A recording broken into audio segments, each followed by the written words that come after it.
1.8। इसमें बहिष्कोण नियम वाला त्रिभुज वाला जो है नियम बताएंगे। जैसे कल बताए थे त्रिभुज के तीनों अंतःकोणों का योगफल कितना होता है 180 डिग्री। अब इसी में देखो त्रिभुज में बहिष्कोण नियम, बहिष्कोण उसको कहते हैं जब कोई भी आकृति के बाहर भुजा की सहायता से या शीर्ष पर कोण बनेगा बाहर वाले, उसको कहते हैं बहिष्कोण। अंतःकोण होता है जब किसी आकृति के अंदर जो कोण बनेगा भुजा की सहायता से, उसको कहेंगे अंतःकोण। तो कल जो पढ़ा था त्रिभुज के तीनों अंतःकोणों का योगफल 180 डिग्री होता है, और कल ये भी बताए थे चतुर्भुज के चारों अंतःकोणों का योगफल 360 डिग्री होता है। अब देखिए बहिष्कोण नियम, बहिष्कोण परमेय इसको कह सकते हैं आप, बहिष्कोण परमेय।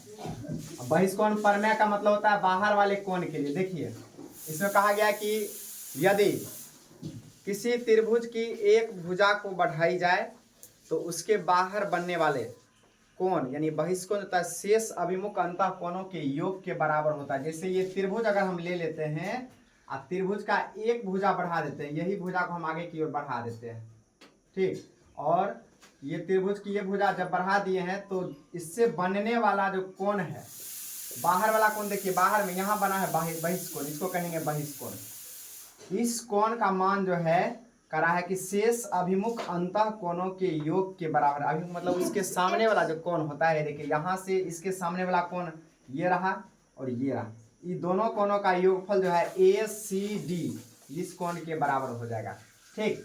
यानी कि अपने लोग को प्रूव करना है कि एंगल ACD बराबर angle A plus angle B, यही प्रूव करना है। अगर मान लीजिए कि जरूरी नहीं है कि यही भुजा बढ़ाएंगे, आपका इच्छा है तो उधर भी बढ़ा सकते हैं, इसको भी आगे बढ़ा सकते हैं, इसको भी आगे बढ़ा सकते हैं। तो किसी एक बहिष्कोण जो है जैसे ही कोण बनेगा बाहर वाला कोण, उसको देखेंगे जस्ट उसके अपोजिट साइड का जो दो एंगल होगा आकृति के भीतर उसके योग के बराबर हो जाएगा। अगर मान यहाँ 100 डिग्री है, 100 डिग्री है तो ये दोनों मिल के 100 डिग्री पुराएगा, या 50 ये है और 30 ये है तो 50 और 30 जोड़ देंगे 80, इसका मतलब ये 80 डिग्री का कोण बनेगा।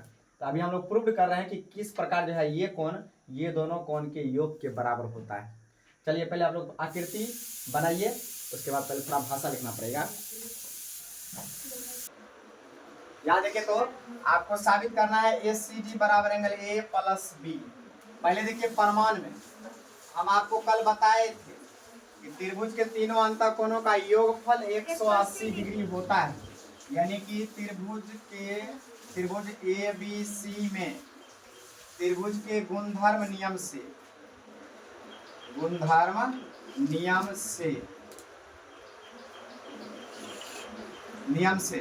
एंगल, ठीक है, A प्लस एंगल B। लेकिन यहाँ सावधानी बरतिएगा, यहाँ दुगो कोण बन रहा है, एगो इधर ACD और ACB। कोण का नाम लिखने के लिए आप सीख लीजिए, कितना भयानक पिक्चर है, नाम आसानी से लिख सकते हैं।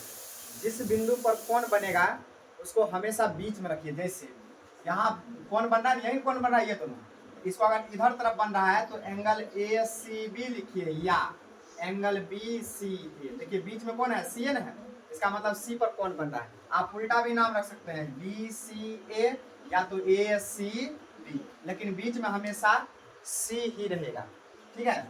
आप देखिए A plus B plus angle ACB बराबर कितना हो गया 180 डिग्री। समीकरण फर्स्ट कर देते हैं, लेकिन जरा ध्यान से देखिए, लेकिन आप यहाँ आप फिगर को नजर दीजिए, फिगर में नजर दीजिए। देखिए यहाँ जो है ना इस रेखा पर ये किरण खड़ी है, इसका मतलब ये दोनों कोण मिल के कितना डिग्री बनेगा 180 degree. Angle ACB plus angle ACD बराबर हो जाएगा 180 डिग्री। ब्रैकेट में लिख देंगे LPA लीनियर पेयर एंगल से, इसको समीकरण क्या कर देंगे सेकेंड। अब फर्स्ट और सेकेंड की तुलना कीजिए, RHS दोनों का समान है, जब RHS समान हो तो LHS भी आपस में बराबर, यानी कहने का से हो गया हम लोग समीकरण फर्स्ट तथा सेकेंड से देखते जाइए आप लोग। RHS सेम है तो LHS भी सेम हो जाएगा, यानी कि इक्वल हो जाएगा। इसका LHS लीजिए, angle A plus angle B plus angle ACB बराबर angle A C B plus angle A C D.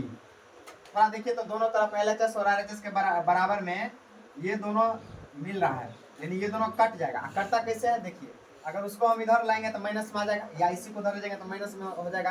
तो ACB में से घट जाएगा तो वो हो जाएगा 0, इसलिए हम डायरेक्ट काट भी देते हैं। आप देखिए जरा ध्यान से, angle A plus angle B बराबर बन गया एंगल ACD। अब ACD हो गया, देखिए यही प्रूव करना था, ACD बराबर A प्लस B। इसका मतलब है हम लोग लिख सकते हैं, अतः एंगल ACD बराबर angle A plus angle B। ये हो गया आपको थ्योरम का प्रूफ।